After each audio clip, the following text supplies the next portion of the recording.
Excelentíssima senhora presidente, senhores deputados, senhoras deputadas, eu subo essa tribuna, senhora presidente, para poder falar um pouco e tentar ilustrar algumas palavras já ditas ontem pelo deputado Zé Inácio, nessa tribuna aqui no dia de ontem, que é exatamente o projeto de lei que busca a regulamentação das atividades da Uber no país. Eu indago aos senhores deputados, às senhoras deputadas, o que é que os supostos liberais disseram quando o trabalho infantil foi abolido. Nós vamos quebrar as fábricas. A gente não vai aguentar esses direitos trabalhistas. Quando o empresariado passou a ser responsável pela integridade física dos trabalhadores, que passavam 12, 14, 16 horas em fábricas. As fábricas vão quebrar, a gente não tem condição de aguentar. A gente não pode regular isso. O que disseram os supostos liberais quando a carga horária caiu para 8 horas por dia? A regulamentação é a pior coisa. O trabalhador tem que ser livre para dispor do tempo que for necessário para ele poder trabalhar. Se a gente fizer um trabalho histórico, quando as férias e o 13º foram criados, o jornal O Globo, do século XX, aqui no país, falava sobre o 13º. 13º é criado e o empresariado não vai aguentar.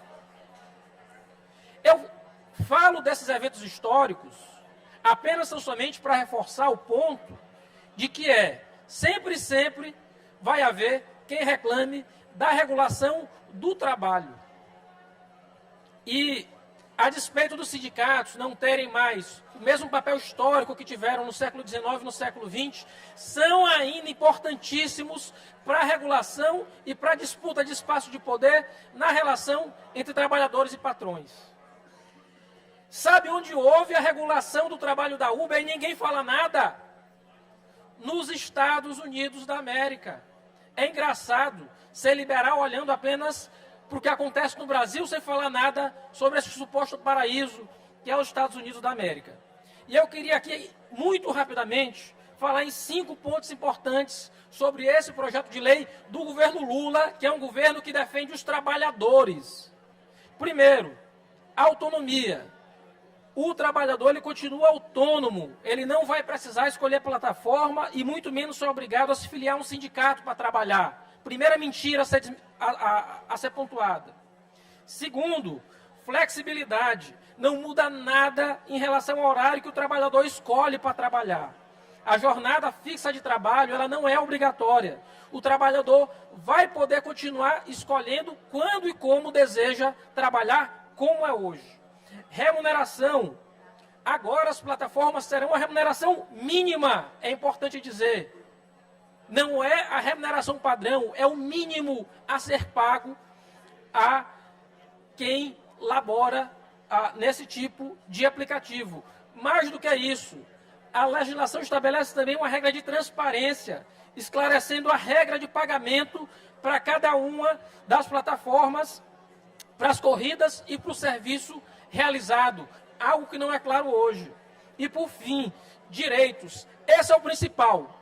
E eu fico assustado de ver gente que depois vai estar na rua pedindo seu voto, mas que é contra hoje a concessão de direitos a você, trabalhador de aplicativo. Os trabalhadores ganham direito agora à previdência. Pagar previdência, pagar INSS, ter direito previdenciário em caso de um acidente. Hoje, quando um trabalhador de aplicativo eventualmente se machuca no trabalho, ele fica sem nenhum tipo de renda. E vai ser possível hoje a Previdência também permitir que esses trabalhadores tenham mais uma proteção. Então é importante dizer aqui mais uma vez, o projeto de lei protege o trabalhador, melhora a relação de trabalho e mais do que isso, não é nada muito diferente do que já aconteceu nos Estados Unidos da América. Só quem tem muito o espírito de senhor do engenho acredita que a regulação do trabalho nessa situação é maléfica para o trabalhador. Não caiam nesse conto. O projeto de lei é importante, o projeto de lei é um avanço aqui no Brasil e um avanço na relação dos trabalhadores de aplicativo.